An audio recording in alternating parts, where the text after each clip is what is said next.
नमस्कार, मी doctor Sandeep Deval, MD Ayurveda आणि cancer and diabetes research scientist आहे. मिरज येथे गेली 27 वर्ष काम करतो आहे आणि जगभर आम्ही डायबिटीज आणि कॅन्सरचं संशोधन पण करतो आहे आणि युरोपमध्ये मी ॲज अ शास्त्रज्ञ म्हणून काम पण करतो आहे.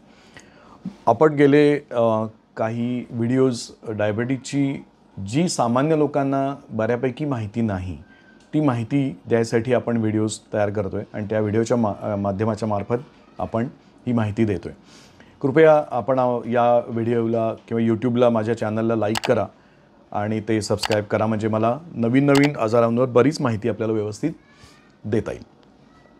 मागच्या व्हिडिओमध्ये मी आपल्याला हे सांगत होतो की 200च्या सतत वर शुगर राहणं आणि आधुनिक औषधांचे उपचार देऊनसुद्धा शुगर प्रॉपर कंट्रोलमध्ये न राहणं ह्यानं किती शरीराचं नुकसान होतं आणि अशावेळी काय करायचं हे रुग्णाला समजत नाही आणि अनेक रुग्ण त्या कॉम्प्लिकेशनमुळे दगावतात, वर्षोनवर्ष हॉस्पिटलमध्ये पडून राहतात आणि त्यांचं लाईफ प्रचंड मिझरेबल होतं. महत्त्वाची गोष्ट अशी की हे का होतं की तुम्ही 10 युनिट इन्शुलिन 2 वेळा घेताय, 25 युनिट घेताय, 40 युनिट घेताय, 90 युनिट इन्शुलिन घेऊनसुद्धा आणि 3 प्रकारच्या सगळ्या चांगल्यातल्या चांगल्या गोळ्या घेऊनसुद्धा जेव्हा शुगर 400 असते तेव्हा आम्ही त्याचा अभ्यास केला. आमच्या असं लक्षात आलं की त्या रुग्णांमध्ये त्या गोळ्या रेझिस्टंट झालेल्या आहेत, म्हणजे त्या गोळ्या काम करत नाही आहेत. दुसरी गोष्ट की ती इन्शुलिनसुद्धा त्या रुग्णांमध्ये काम करायचं हळूहळू कमी करायला लागतं, कारण त्या इन्शुलिनच्या विरुद्ध शरीरामध्ये अँटीबॉडीज फॉर्म होतात आणि त्या तयार झालेल्या ज्या ॲटो अँटीबॉडीज आहेत त्या इन्शुलिनलाच काम करू देत नाहीत. त्यामुळे तो एक मोठा प्रॉब्लेम येतो. दुसरी महत्त्वाची गोष्ट की रुग्णाचं स्वतःचं इन्शुलिन हे काम करतं आहे की नाही करतं आहे हा पण एक महत्त्वाचा मुद्दा असतो की जो आपल्या लक्षात येत नाही. त्यामुळं असा आम्ही विचार असा केला की रुग्णाचं इन्शुलिन काम करत नाही आहे तर बाहेरचं इन्शुलिन तरी कमीत कमी काम करायला पाहिजे, पण ते पण काळांतराने रेझिस्टन्स होतं, त्याच्या अँटीबॉडीज फॉर्म होतात, त्यामुळे बाहेरचं इन्शुलिन काम करत नाही. मग अशावेळी काय केलं पाहिजे की जे रुग्णाचं स्वतःचं इन्शुलिन टाईप 2 डायबिटीजमध्ये काही इन्शुलिन बंद झालेलं नसतं, ते कमी झालेलं असतं. अशावेळी काय करायला पाहिजे? मग आम्ही अभ्यास केला. आमच्या असं लक्षात आलं की रुग्णाच्या स्वादुपिंडामध्ये जे इन्शुलिन असतं ते इन्शुलिन तुमच्या स्नायूमध्ये पोचायला एक रिसेप्टर्स असतात. ते रिसेप्टर्स जेव्हा ओपन होतात तेव्हा ते इन्शुलिन तिथून जाऊन स्नायूमध्ये जाऊन काम करून तिथलं शुगर ही पचवतं किंवा जाळून टाकतं. तर वर्षोनवर्ष अनेक प्रकारच्या मानसिक ताणतणाव, शॉक, व्यायाम नसणं किंवा अनेक शारीरिक व्याधींमुळं आणि डायबिटीजमुळं ते रिसेप्टर कम्प्लिटली बंद झालेले असतात किंवा अत्यंत स्लो झालेले असतात आणि ते रिसेप्टरच उघडत नसल्यामुळं तुम्ही घेतलेल्या गोळ्या किंवा तुम्ही घेतलेले इन्शुलिन हे त्या मसलपर्यंत पोचतच नाही.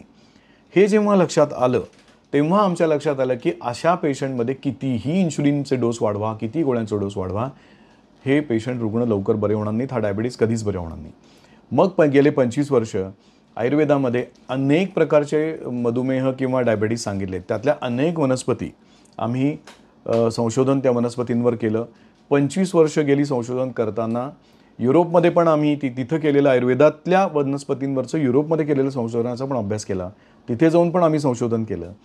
हे करताना आम्हाला गेल्या 5 ते 10 वर्षात काही वनस्पतींचं एक उत्तम कॉम्बिनेशन आता असं सापडलं आहे की ज्या कॉम्बिनेशनमुळं ह्या इन्शुलिन आणि गोळ्या लागू पडत नाहीत. त्याचं कारण जे मेन रिसेप्टर उघडलेले नसतात किंवा ते रिसेप्टर वर्षोनवर्ष बंद झालेले असतात ते रिसेप्टर ओपन करायचं काम आमची औषधं आता करायला लागलेली आहेत. आणि त्याचा फायदा असा होतो की आधुनिक गोळ्यांबरोबर सुरुवातीला आम्ही हे औषध सुरू करतो, नंतर असं लक्षात यायला लागतं की या औषधाला एकतर कुठलाही दुष्परिणाम आयुर्वेदिक गोळ्यांना नाही आहे. दुसरी गोष्ट की आधुनिक गोळी जर तुम्ही कारण नसताना डबल घेतली तर एकदम शुगर डाऊन होऊन पेशंट चक्करून पडू शकतो. तसं आयुर्वेदिक गोळ्यांनी अजिबात होत नाही आणि त्या गोळ्या ते रिसेप्टर उघडायला लागल्यामुळं रुग्णाची शुगर पूर्वीची इन्शुलिन घेऊन पण कमी होत नव्हती, ती टप्प्याटप्प्याने हळूहळू कमी व्हायला लागती. ती पहिल्यांदा 400 असते, ती 300, मग 300 आहे, ती 200, 200 आहे, ती 150च्या आसपाससुद्धा यायला लागती. गेल्या 10 वर्षात हजारो रुग्णांना आम्ही आता हे औषध देतो आहे आणि त्याचा प्रचंड फायदा रुग्णांना व्हायला लागलेला आहे. दुसरी गोष्ट की या गोळीचा डोस जास्त झाला तरी ती शुगर कधीही हायपोग्लायसेमियामध्ये पेशंट जात नाही आणि चक्करून पडत नाही. त्यामुळं रुग्ण आधुनिक औषधाबरोबरच ही औषधं घेतात. एक मात्र लक्षात ठेवायला पाहिजे की डायबिटीज हा कधीही बरा होत नाही. त्यामुळं आधुनिक औषधं हे कायम आयुष्यभर घ्यायलाच लागणार आहेत. पण आधुनिक औषध घेऊन पण शुगर कमी होत नाही त्याला रेझिस्टंट डायबिटीज ज्याला म्हणतो त्यांना आम्ही सांगतो की तुम्ही जरूर आमची आयुर्वेदिक औषधं त्याच्याबरोबर जरूर घ्या. आणि ती औषधांचं पूर्ण आधुनिक औषधं बंद नाही झाली तरी त्याचं प्रमाण कमी होतं. इन्शुलिन काही लोकांचं बंद झालेलं आहे. आयुर्वेदिक औषधं पण हळूहळू त्याच्याबरोबर घ्यावीच लागतात. कालांतराने आयुर्वेदिक औषधं बंद होऊन आधुनिक औषधाचा डोसच फक्त अगदी कमीत कमी डोस फिक्स होतो. ते रिसेप्टर ओपन झाल्यामुळे डायबिटीज कम्प्लिटली कंट्रोलमध्ये आणि नियंत्रणात येतो आणि डोळा, किडनी, मेंदू, हृदय हे सगळे वाचतात. आणि गेल्या 10 वर्षात अनेक रुग्णांचं आता आमच्याकडे ट्रीटमेंटसाठी आहेत.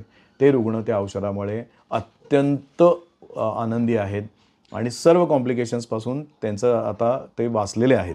त्यामुळे ह्या औषधाचा उपयोग आपण जरूर करायला पाहिजे. आणि आउट ऑफ द वे जाऊन नेहमी लक्षात ठेवलं पाहिजे की जिथं नवीन संशोधन होतं आहे तज्ज्ञ डॉक्टरांकडे जाऊन ती औषधं जरूर वापरायला हरकत नाही. त्याचा आपल्याला जरूर जाणून फायदा होईल.